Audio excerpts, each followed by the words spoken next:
Now it's getting to the final stages of Supercopa de España. Barcelona are playing Atlético today at 2 p.m. Eastern, and Atlético Madrid are playing Real Madrid tomorrow. These are all happening in Saudi Arabia. So let's talk about this Madrid derby, because we've seen it in La Liga already this season. Atletico Madrid won 5-2. Do you think that will have any effect on the match today? Xabi Alonso has a chip on his shoulder because of that game.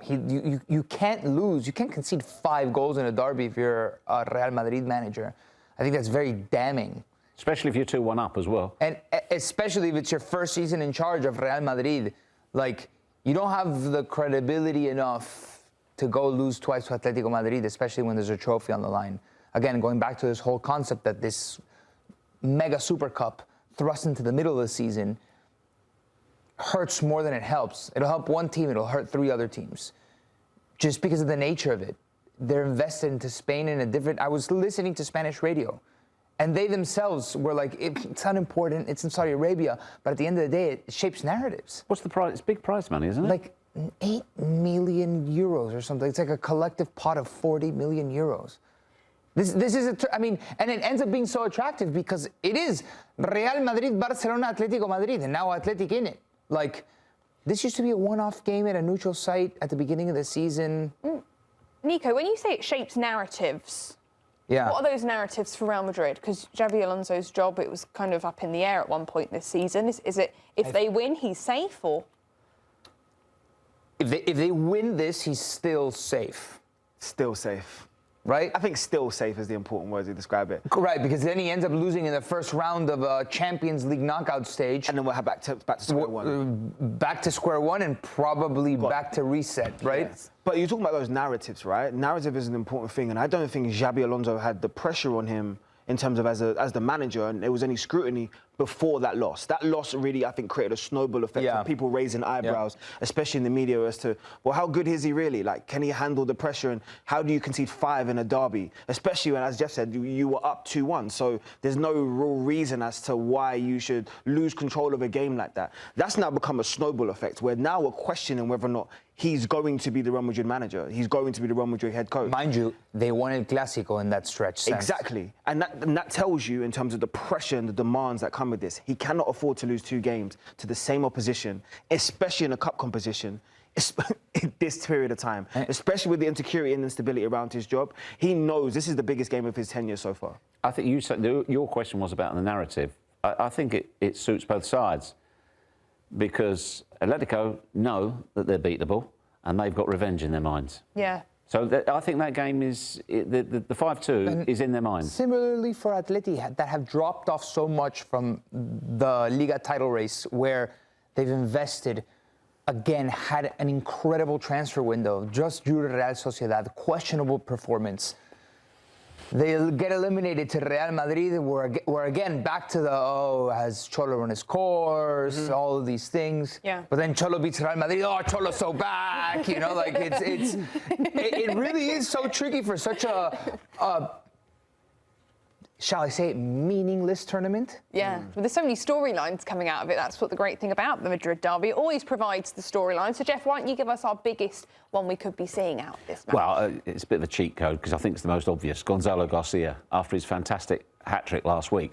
But when you look at it, I was thinking about him. The obvious line is, as soon as Mbappe's fit, he comes back in, he's out.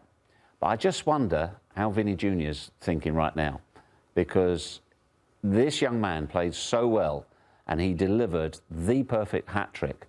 And also, he provides something which I'm not sure the others provide in that forward line. He's the only really aerial threat that they have. And I was looking at the 3 goals, and I think all 3 of us, or all 4 of us, we overlooked. His header was magnificent, placed back with inch-perfect precision. So I'm really interested to see how he goes in this game. If he can pick up where he left off, sensational, and what effect that will have when Mbappe's fit. Power rankings of the strikers for Real Madrid. Mbappé, Rodrigo, who's back now, or maybe Mbappé, Gonzalo, García, Rodrigo, Vini? Is that crazy to say? No, you can't put Vini last. You can't. I know you're saying with power rankings because you want to take form and confidence, everything. But right. Who's better? Of course, Vini's better than there's still weight in what Vini can produce and the responsibility that's on his shoulders. I'm not. See, he knows what he's doing. Here. I'm just saying. You're just throwing narratives out there and correct because I'm just trying to break down the nuance in this whole situation because Gonzalo García suddenly he did something incredible at Club World Cup, and we knew that come the start of the season, Gonzalo García was going to take a back seat.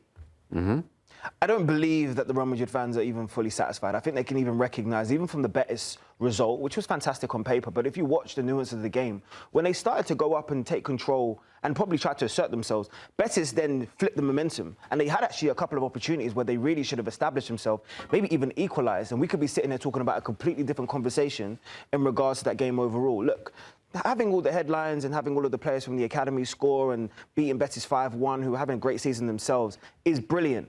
But none of that matters if you lose this game. None of it matters. So the pressure is back on this one because this was always going to be the focus.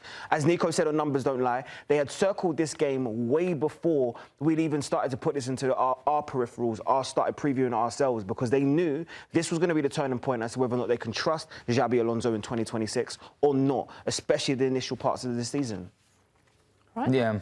For me, it's about Julián Alvarez, who has had questionable performances, and he is the poster boy of Atlético Madrid.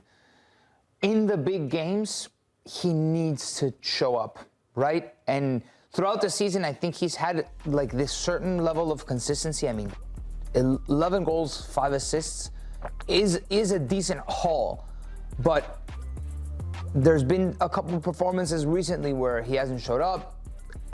He's the best player for Atletico Madrid. Hands down. And this needs to be a game where he shows up. He just had a kid, so maybe that's extra motivation. Did you not see the picture that he put on Instagram?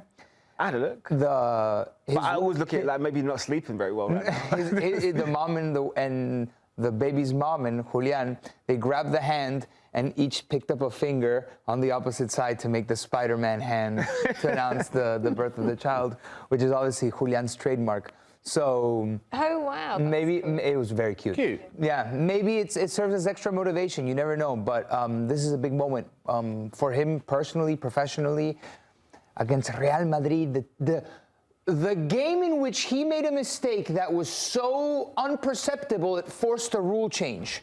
Yeah. And the penalty kicks in the Champions League. So it will feel like a revenge for him. Can I just quickly say, I agree with JD about the pressure, and we've been waiting for this tournament to, they're weighing up, you know, that they're sharpening their knives for Xabi Alonso.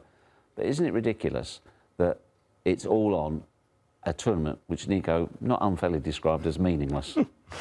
Nothing's meaningless when you're a Real Madrid manager, though. That's the problem. It's crazy. Every game. If this game was at the beginning of the season, we would have forgot about it, right? If Xabi Alonso lost that first one-off game to Barcelona, okay, yeah, not a great start. Maybe puts you under a little bit of pressure, but you have the whole season to count. I agree with JD about the narrative and all the talk in the media. Yeah. Over this. Yeah. The trophy itself doesn't matter. Yeah. For Real Madrid, Barcelona. He needs to win. He needs to win both games. Doesn't matter how messy it is, just winning both games. Well, let's bring in Buckets again because he's got some more bets for us this time for the Madrid Derby taking place tomorrow. Buckets, what have you got for us for this game? Well, for the first time in a long time, I'm not just going to bet both teams to score on this one. I'm going to be a bit more creative and get out of my comfort zone here. And my first bet is going to be one that goes against trends. And it's one of the hardest part about betting on football is you look at all the numbers, all the analytics, all the trends, finding something that consistently hits, and then having to justify why it won't in this particular matchup. My first bet is Real Madrid to qualify. I don't care if it happens in regulation time. I don't care if it happens in PKs. As long as Real Madrid advance to the next round, I am happy. This is controversial because in their last 7 matches against Atletico Madrid, they've only won a singular time. A lot of draws sprinkled in there, but we've seen this head-to-head derby is a tough matchup for Real Madrid to win. But I'm looking at the revenge angle. I'm looking at all the pressure on Xabi Alonso, and I'm looking at that performance against Real Betis while we saw Atleti struggle to barely scrape a draw out of Real Sociedad. I just love what Gonzalo García is doing. I love what Real Madrid is doing in recent form, and I think they're going to prove that they are, at least for now, the better side. Speaking of Gonzalo Garcia, or as Jeff described him as a cheat code, I'm looking at Gonzalo Garcia for my second bet. The sportsbooks tend to do this weird thing where they don't always adjust player props correctly in time until kickoff. And right now, all the major sportsbooks have Kylian Mbappé most likely to score when you're looking at those numbers, which isn't going to matter because he's not playing. But that's still absorbing a lot of the pressure and absorbing a lot of the numbers and the wagers being placed. Right now, you can get Gonzalo Garcia to score at plus 180 in this matchup, and you can get him to score or assist, which is what I'm taking, still at plus numbers at plus 125. He was incredible with that hat trick against Real Betis. He has all the motivation, everything backing him right now. And to see him in the form he's in at plus numbers to do anything right now is just not right to me. And I'm always going to bet a player like him. Call it recency bias if you want, call it a cheat code if you want, but he should never be plus odds regardless of the opponent they're playing. And make sure you're putting money on the one that says G Garcia, not F Garcia. There's a Fran Garcia who also scored, probably has even better odds than Gonzalo Garcia. Do not get confused. Thanks for watching this video from Morning Footy. For all news and insights regarding leagues around the world like EFL, Serie A, and all UEFA competitions, both men's and women's, don't forget to sign up for Paramount+.